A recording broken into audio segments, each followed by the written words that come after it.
ALF Yorùbá TV. Ó jọ bí pé ìjọba wa náà ti ń ṣe tó yẹ kan ṣe fáwọn ológun ilẹ̀ yìí láti ṣẹ́gun àwọn agbésùnmọ̀mí. Àyànfẹ́ mú padà bọ̀ láti ṣe ẹ̀kúnrẹ́rẹ́ àlàyé nípa fọ́nà tá a fi wọlé òun kó tó wá di àkókò ọ̀hún. Bí ìṣe wa ẹja wò kókó ti ń bẹ nínú ìròyìn ká tó máa pẹ̀kẹ́lu ẹ̀kúnrẹ́rẹ́ rẹ̀ báyìí. Ẹ jẹ́ ká kọ́kọ́ bẹ̀rẹ̀ láti bí ìròyìn ìṣẹ́gun fún ti àkókò yìí o. Àjọṣepọ̀ ikọ̀ ọmọ ogun ilẹ̀ yìí àtàwọn ọlọ́pàá mà ti so èso rere báyìí. Wọ́n ti dóòlà ẹ̀mí arákùnrin kan ìtànjígbé ní ìpínlẹ̀ Zamfara. Àwọn ọmọ ogun ilẹ̀ yìí ti kógun já ilé olórí àwọn agbésùnmọ̀mí kan ní ìpínlẹ̀ Zamfara o. Wọ́n sì ṣekú pa ogunlọ́gọ̀ àwọn agbésùnmọ̀mí nígbà tán tó dáná sun ilé burúkú tán kọ́ sínú igbó náà.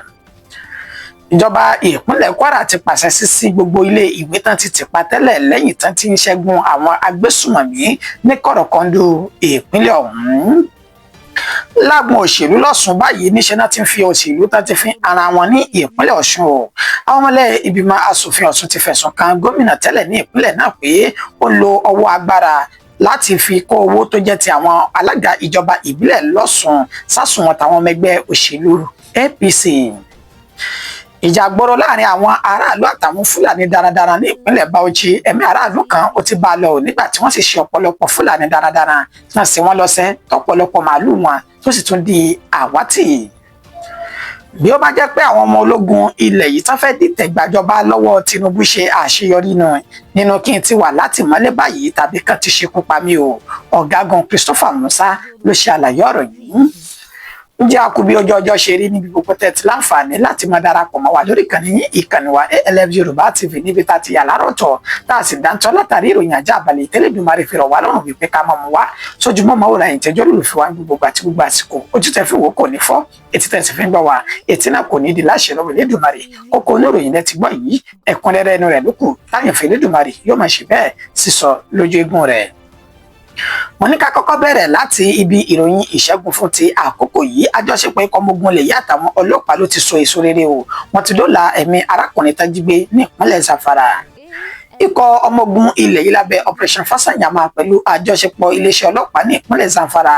Ó ní wọ́n ti dóòlà ẹ̀mí arákùnrin kan tó pe orúkọ rẹ̀ ní Abdullahi Isa Nagori lẹ́ni tí wọ́n ṣe ní àlẹ́ wípé àwọn oníṣẹ́ láabi ajínigbé wọ́n jí gbé ní agbègbè Sàfé ní ìjọba ìbílẹ̀ Sàfé tí ń ṣe ìpínlẹ̀ Zamfara. Èyí ní ọjọ́ 29 oṣù kínní ọdún tá a wà nínú rẹ̀ yìí lẹ́yìn tí ikọ̀ ọmọogun lẹ̀ yàtọ̀ àwọn ọlọ́pàá táwọn kan wọ ibùbá àwọn oníṣẹ́ láabi náà ó ní wọ́n gan ní arákùnrin ọ̀hún lẹ́ni tí wọ́n so mọ́lẹ̀ ní ìdí igi tá so apá rẹ̀ sẹ́yìn tá sì ti sá ní ọgbẹ́ ní agbárí ní kété tí àwọn ọmọogun ilẹ̀ yìí tán rí arákùnrin náà ó ní wọ́n rọ̀jò ìbọn láwọn oníṣẹ́ láabi ọ̀hún lórí tó ń kálukú wọn sì fọ́n dágbé bá ẹsẹ̀ wọn sọ̀rọ̀ náà bá tú arákùnrin Abdullahi yìí wọ́n tú sílẹ̀ tá sì gbé dìgbàdìgbà lọ sí ilé ìwòsàn níbi tó ti gba ìtọ́jú lọ́wọ́ báyìí.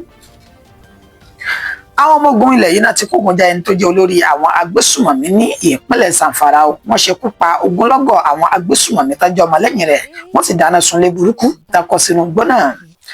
Operation Fasanyama yìí náà ni ò ní wọ́n kàn lu ibùba olórí àwọn agbésùnmọ̀mí kan yìí tán pè ní Gwaska Adam Karimi ní ìjọba ìbílẹ̀ Maru tí ń ṣe ìpínlẹ̀ Zamfara. Èyí wáyé ní ọjọ́ 21 oṣù kínní ọdún táwọn yìí níbi tán ti ṣe náà lẹ̀ wípé àwọn agbésùnmọ̀mí ní tó nǹkan wọn lé ní 100 náà ti di pàǹpá tá sì ti kóra wọn jọ lé ní méjì láti lọ́ọ́ ṣe ìkọlù sáwọn ènìyàn ní ìjọba ìbílẹ̀ Maru yìí kó tó di pé ikọ̀ ọmọ ogun ilẹ̀ yìí Operation Fasanyama wọ́n wá kàn lu àwọn oníṣẹ́ láabi ọ̀hún wọ́n rọ̀jò bọn lé wọn lórí wọ́n sì ṣekú pa ogunlọ́gọ̀ àwọn agbésùnmọ̀mí nínú ètò ẹ̀ tí wọ́n pa àlàǹfààní láti ṣe àfihàn òkú wọn ṣùgbọ́n bí wọ́n ṣe ba ilé àti ọ̀nà wọn jẹ́ òun náà ní ẹ̀wọ́ lójú mọ̀ọ́mọ́wòrán yìí fún ẹ̀rí máa jẹ́ mi ìṣó ẹ lè kàn sí wa lórí ìkànnì WhatsApp láti ṣe ẹ̀kúnrẹ́rẹ́ láti ṣe àfihàn fọ́nrán rẹ̀ bí àwọn oníṣẹ́ láabi ọ̀hún wọ́n ṣe sùn sínú àgbàrá ẹ̀jẹ̀ bó ṣe wá lè wù kójú ọ̀run funfun tó àmọ́ rí dúdú kọ̀ọ̀kan nínú rẹ̀ wọn ló mú kí ikọ̀ ọmọogun lẹ̀ yí kọ̀ọ̀kan kí wọ́n fi ẹ̀mí wọn lélẹ̀ fún àlàáfíà láti máa jọba ní ìpínlẹ̀ Zamfara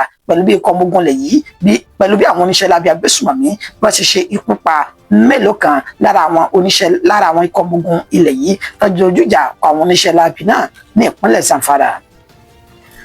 Ìjọba ìpínlẹ̀ Kwara ti pàṣẹ sí gbogbo ilé ìwé tán ti tìpa tẹ́lẹ̀ o lẹ́yìn tí wọ́n ti ń ṣẹ́gun àwọn agbésùnmọ̀mí ní ìpínlẹ̀ náà báyìí. ìjọba ìpínlẹ̀ Kwara láti ọ̀dọ̀ ẹni tó jẹ́ kọmíṣánná fẹ́tọ̀ ẹ̀kọ́ ìyún ọ̀mọ̀wé Lawal Ọlọ́ngbẹ́bẹ̀ nílùú Ìlọrin tí ṣolúlu ìpínlẹ̀ Kwara ó ní wọ́n ti ṣe bẹ́ẹ̀ kéde wípé gbogbo ilé ìwé tó ti wà ní títìpa láti bí ọ̀sẹ̀ mélòó kan sẹ́yìn báyìí látàrí àìsí ètò ààbò tó ṣẹlẹ̀ láwọn ìjọba ìbílẹ̀ bíi Ìfẹ́lódùn, Èédú, Pàchígì àti bẹ́ẹ̀ bẹ́ẹ̀ lọ níṣẹ́ ni wọ́n ní kí gbogbo iléèwé ọ̀hún ká bẹ̀rẹ̀ iṣẹ́ padà báyìí lóní pẹrẹwu bẹ̀rẹ̀ láti èní tí ṣe ọjọ́ kejì inú oṣù kejì ọdún 2026 tá a wà yìí gẹ́gẹ́ bí wọ́n ṣe ṣe àlàyé wípé ọ̀gọ̀rọ̀ àwọn oníṣẹ́ lábí agbésùnmọ̀mí òun náà ti ṣekú pa tó sì ti fi páńpẹ́ òfin mú ọ̀pọ̀lọpọ̀ wọn ní ìpínlẹ̀ Kwara. lára fọ́nrán tá a ṣe àfihàn rẹ̀ ó ní ṣe àfihàn bí ikọ̀ ọmọ ogun ilẹ̀ yìí àti àjọṣepọ̀ láti ọ́fíìsì NSA èyún olùdámọ̀ràn pàtàkì fún ìjọba àpapọ̀ lórí ètò ààbò orílẹ̀-èdè Nàìjíríà ni wọ́n ṣe kó àwọn ọmọ ogun wọ gbogbo kọ̀rọ̀kọ́ndù inú igbó tó yí ìpínlẹ̀ Kwara náà ká láti lè ṣẹ́gun àwọn oníṣẹ́ lábí agbésùnmọ̀mí tán fi inú igbó náà ṣe ibùba wọn. ọlọ́wọ́ bọ́tìnì wa ẹ fún afọ́nrán rẹ̀ kó máa jẹ́rìí máa jẹ́ mi ìṣòro.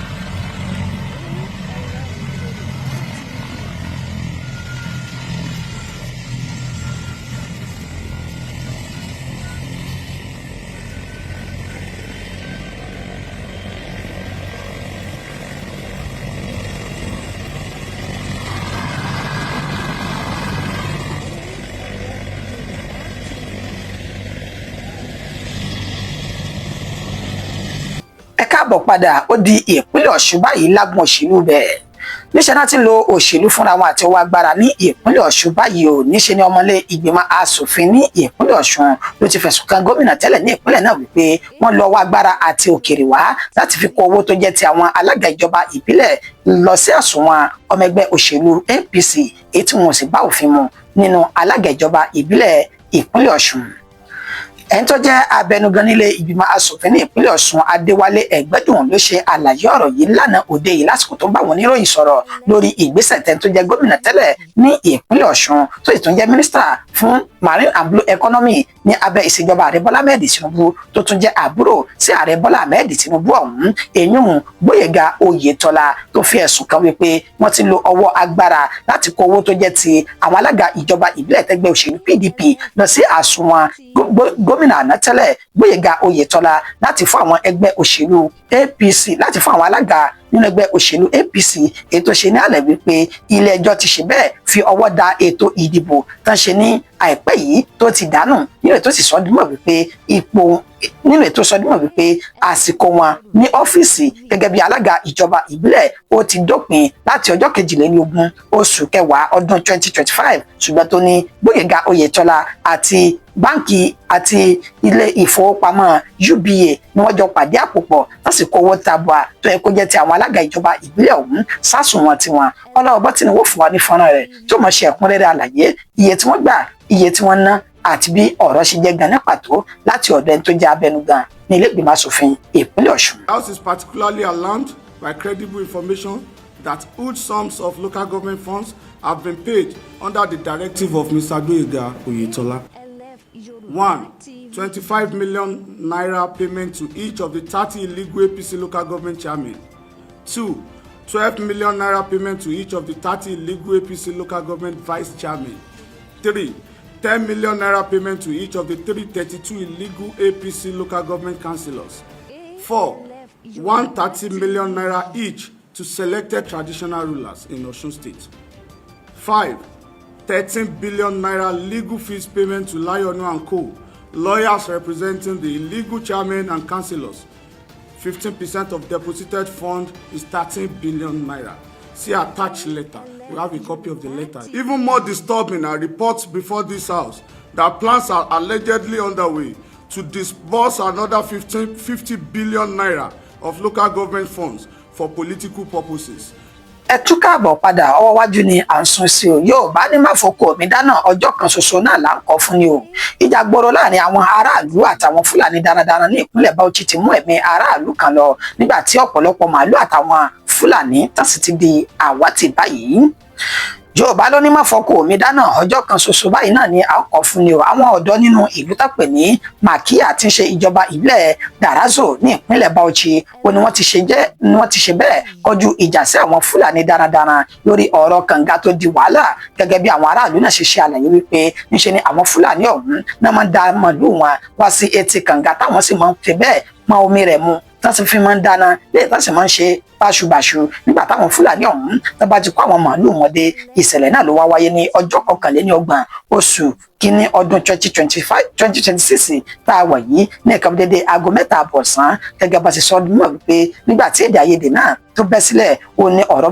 ni ó bẹ́yìn yọ níbi tí Musa Abdulkarim ẹni 40 ọdún tó jẹ́ ọ̀kan lára àwọn Fúlàní tó ti fi ara gba ọgbẹ́ lásìkò tí wọ́n jọ ní èdè àìyedè yìí nígbà tí ilẹ̀ òpó fìrí tó di nǹkan dédé aago 11 àbọ̀ alẹ́ ọjọ́ yìí ó làwọn Fúlàní náà bá kóra wọn jọ lé ní méjì tó sì wá ṣe ìkọlù sínú ìlú ọ̀hún wọ́n dáná sun ilé wọ́n tún ṣe ọ̀pọ̀lọpọ̀ ènìyàn léṣe ṣùgbọ́n 3 lára àwọn Fúlàní darandaran náà ni ó ti di àwátì báyìí àti màálù wọn 10 ọ̀tọ̀ọ̀tọ̀ nílẹ̀ tí wọ́n sì ṣekú pa fìjìláńtì kan lára àwọn ènìyàn tó jẹ́ ará ìlú ọ̀rọ̀ ti di fọpo mọ́yọ̀ báyìí o ní ìpínlẹ̀ Bauchi ṣùgbọ́n tán àwọn ọlọ́pàá wọ́n ti dá sí ọ̀rọ̀ náà láti lè jẹ́ kí àlàáfíà kó jọba láàrin ikọ̀ méjèèjì.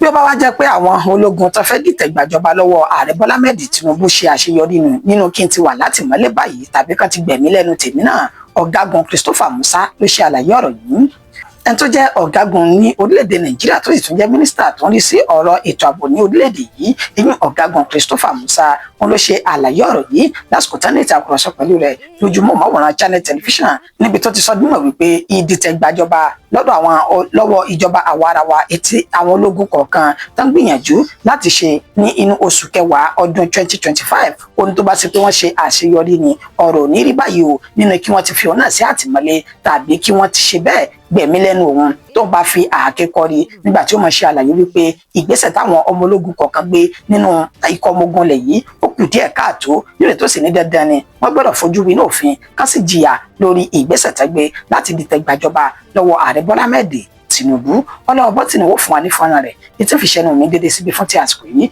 mo kí ó ní wípé ẹ ṣé o ọlọ́bẹ̀ ẹ̀ṣẹ̀ ìtẹ́bá wa jẹ́ ẹkú àìbínú títí di ìgbà tátùjọ máa pàdé mo gbà á ládùúrà pé ọ̀sẹ̀ yìí ọ̀sẹ̀ owó ọ̀sẹ̀ ayọ̀ àtìgbéga ni ó jẹ́ fẹ́ni kọ̀ọ̀kan wa ó dàbọ̀ o.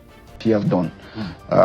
So for me, it's not a compensation. It's just there knowing that he understands that what we are doing, we were sincere, we were deliberate about it, and wanted the best for our country. And I think that's what works with it. You were also instrumental in helping save his life and some of those who would have been killed in that planned coup. As always, I was also a target, I am sure you know. You were supposed to be locked up. Now, I was supposed to be arrested, and if I refused, I was supposed to be shot.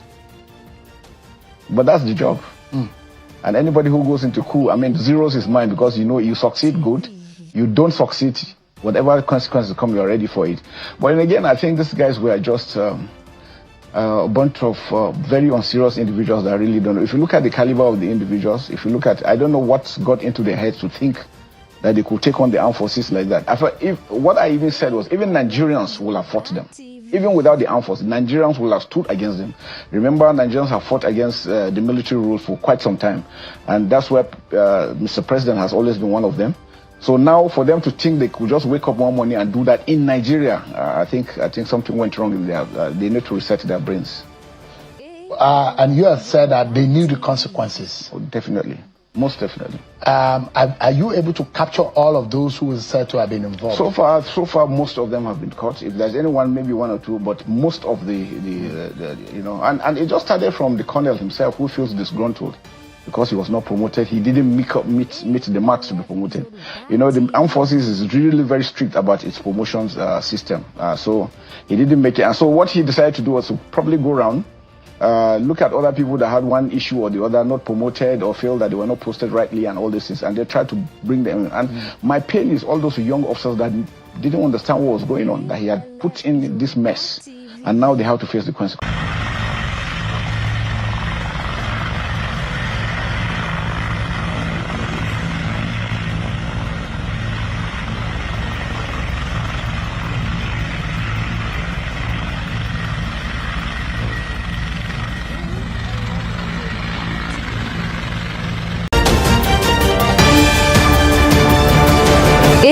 LF Yoruba TV.